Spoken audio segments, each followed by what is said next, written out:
আসসালামু আলাইকুম ভিউয়ার্স, আশা করি সবাই ভালো আছেন। আলহামদুলিল্লাহ, আপনাদের দোয়ায় আমিও ভালো আছি।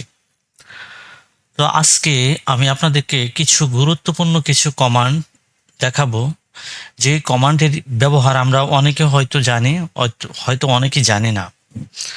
তো চলুন, এখন আমরা যদি দেখেন, এইখানে এইখানে যে একটা লাইন আছে, এটা আমরা এক্সটেন্ড করব। তো এক্সটেন্ড করার ক্ষেত্রে আমরা করি কি, ই এক্স এন্টার দিয়ে আমরা অনেক সময় এইভাবে এইভাবে এইভাবে এইভাবে এক্সটেন্ড করি। তো এইভাবে এক্সটেন্ড করলে হয় কি, আমাদের সময় অনেক সময় লস হয়। তো আমরা যদি ই এক্স এন্টার দিয়ে তারপর দেখেন এইখানে সব লেখা আছে বাউন্ডারি ইজ পর্যন্ত যদি এটা দেই বা বি দিয়ে ইন্টার দেই, তখন এই এই পয়েন্টটা আমরা সিলেক্ট করব। তার মানে আমরা এইখান থেকে এই পর্যন্ত এক্সটেন্ড করব এই লাইনগুলোকে। তো আমরা এখানে কি করলাম, সিলেক্ট করলাম, তারপর রাইট ক্লিক দিলাম, তারপর আমি কি করব, এই দেখেন এই লাইনগুলোকে আমি এইভাবে যদি দিয়া দিই তাহলে একসাথে এক্সটেন্ড হয়ে গেল। ঠিক আছে, এটা হচ্ছে আমাদের এক্সটেন্ড। তো এখন এখন আমরা ট্রিম করব। কিভাবে ট্রিম করব, টি আর ইন ডাবল এন্টার দিয়ে আমরা যদি এইভাবে ধরেন, আমি এই লাইনটাকে সব ট্রিম করে দেব। এরকম এরকম আমরা এই লাইনটাকে ট্রিম করে দেব, শুধু এই লাইনটাকে ট্রিম করে দেবো। তো আমরা কি করি, এইভাবে মানে এইভাবে এইভাবে এইভাবে লাইনটাকে ট্রিম করে এভাবে দিয়ে, আসলেও এটা এইভাবে না। দেখেন, এখন আমি যদি শুধু এই লাইনটাকে ট্রিম করি, টি আর এন্টার দিয়ে, এখানে দেখেন কাটিং ইজ মানে আপনি কোন পর্যন্ত ট্রিম করতে চাচ্ছেন। তাহলে আমরা এখানে একটা ক্লিক করলাম, করার পর এইখানে একটা ক্লিক করলাম, তারপর রাইট ক্লিক করলাম। দেখেন, রাইট ক্লিক করার পর এইখানে এই ফেসটাকে ধরে জাস্ট আমরাকে এখান থেকে কেটে দিলাম। দেখেন, আমাদের কিন্তু এই পর্যন্ত হয়ে গেল। ঠিক আছে, তে এটা হচ্ছে আমাদের ট্রিম ট্রিম করলাম। তো এখন আসেন, এখন আরেকটা কমান্ড আপনাদেরকে দেখাবো, যে আমাদের অনেক সময় প্রয়োজন পড়ে। যেমন আমরা এখানে 10 মিলি 4 8 4 সব একসাথে লেখা আছে।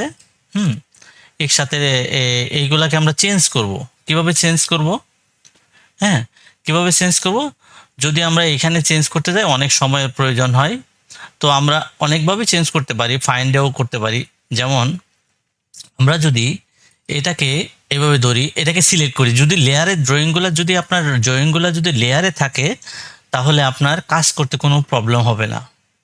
হুম, তো আমরা এটাকে কি করব, এভাবে সিলেক্ট করে এস ই দিব। তারপর দেখেন নিচে লেখা আছে সিলেক্ট সিমিলার। দেখেন, এই যে আমি এইগুলাকে সিলেক্ট সিমিলার, যেইগুলো আমার মানে এই টাইগুলোকে আমি করব, এটা হলো টাই লেয়ারে আছে। হ্যাঁ, লেয়ারে থাকতে হবে, তাহলে সিলেক্ট সিলেক্ট যে সিমিলারগুলো আছে সে এটাকে ধরে নিবে। তো আমরা এটাকে কেউ রাইট ক্লিক করব। এই দেখেন, রাইট ক্লিক করে এখানে ফাইন্ড আছে, ফাইন্ডে চলে গেলাম। ফাইন্ডে চলে যাওয়ার পর এই যে আমরা কি করব, 4 8 4 এখানে লিখতে হবে। 4 8 4 লেখার পর এটা আমরা এখানে 4 8 4 লিখলাম। তারপর এটাকে কপি করলাম, কপি করার পর এখানে এটাকে পেস্ট করলাম। তো আমরা কি করব, 8-এর জায়গায় আমরা 6 লিখব।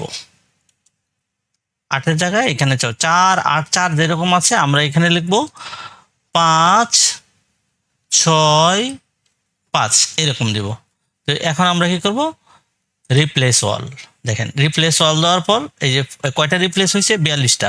এখানে ওকে ক্লিক করলাম, তারপরে এই ফাইন্ডে ডানে ক্লিক করে দিলাম। ঠিক আছে, ডানে ক্লিক করে দিলাম। তো আমাদের এখানে দেখেন ফাইন্ড রিপ্লেস হয়ে গেছে 5 6 5। তো এটারই আরেকটা আছে, যেটা হচ্ছে যে আমরা আরেকটা ফাইন্ড করব। দেখেন, তো এইখানে যেমন এই থিকনেসগুলো আমার আছে 6 ইঞ্চি, 6 ইঞ্চি।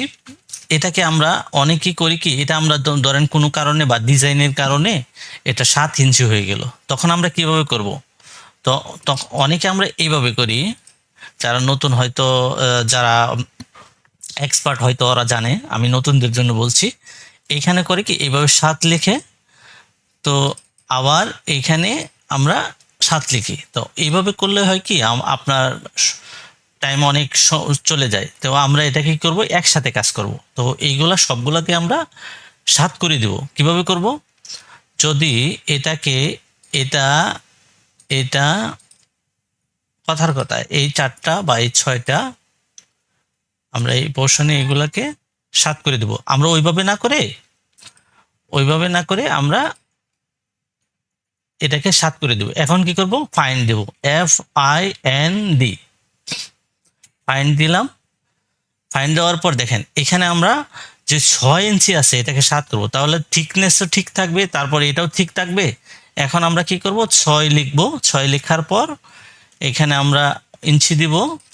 উপরে আমরা যেটাকে রিপ্লেস করব, 6টাকে রিপ্লেস করে 7 লিখবো। এখন 7 ইঞ্চি, তারপর এখানে আমরা রিপ্লেস অল দিয়ে দিব। দেখেন এই যে আমরা 8টা যে রিপ্লেস করেছি, এই 8টা রিপ্লেস হয়ে গেছে। এই যে ওকে ক্লিক করব, এই যে ডান দিয়ে দিব। ডান দিয়ে দিলাম, এই যে হয়ে গেছে। এই হচ্ছে আমাদের ফাইন্ডের কমান্ড। তো এইভাবে যদি আমরা কাজ করি তাহলে আমাদের কাজগুলো অনেকটা মানে সময় সেভ হয়। এখন আমরা কি শিখলাম, এইখানে আমরা শিখলাম ট্রিমের সহজ কমান্ডগুলা, ট্রিম, এক্সটেন্ড, তারপর সিমিলার, তারপর হচ্ছে ফাইন্ড রিপ্লেসের শিখলাম। তো আরেকটা জিনিস হচ্ছে যে আমাদের অনেক সময় হয় কি, আমরা যখন এই যে কিছু কিছু কমান্ড যখন এরকম আছে, যখন আমরা করি কি, এভাবে কপি করে এইভাবে আমরা একটা একটা করে দিই, এইভাবে দিই, কপি করে এইভাবে দিই। এইভাবে দিলে কিন্তু আপনার অনেক সময় চলে যায়। যদি আমরা এটাকে এভাবে সিলেক্ট করে তারপরে উপরে দেখেন অ্যারে লেখা আছে, এই অ্যারের এখানে যে আমরা যদি এইভাবে ক্লিক করি, দেখেন একটা ব্লকের মতো তৈরি হয়ে গেছে। তো এইখানে দেখেন উপরে এটাকে যদি আমি সিলেক্ট করি, উপরে দেখেন এই যে এইখানে কলাম আছে আমাদের 4টা দেওয়া আছে, তা আমরা একটা করে দেব। সরি, কলাম এখানে 4টা আছে, 4টাই থাক। সরি, এইখানে রো আছে আমাদের 3টা, এখানে একটা করে দিলাম।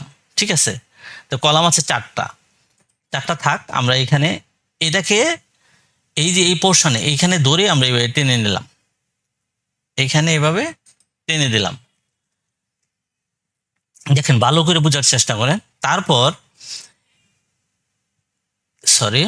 তারপর এইখানে এই যে এই জায়গাটাতে আমরা কি করব, এটাকে ডাবল ক্লিক করব এইভাবে।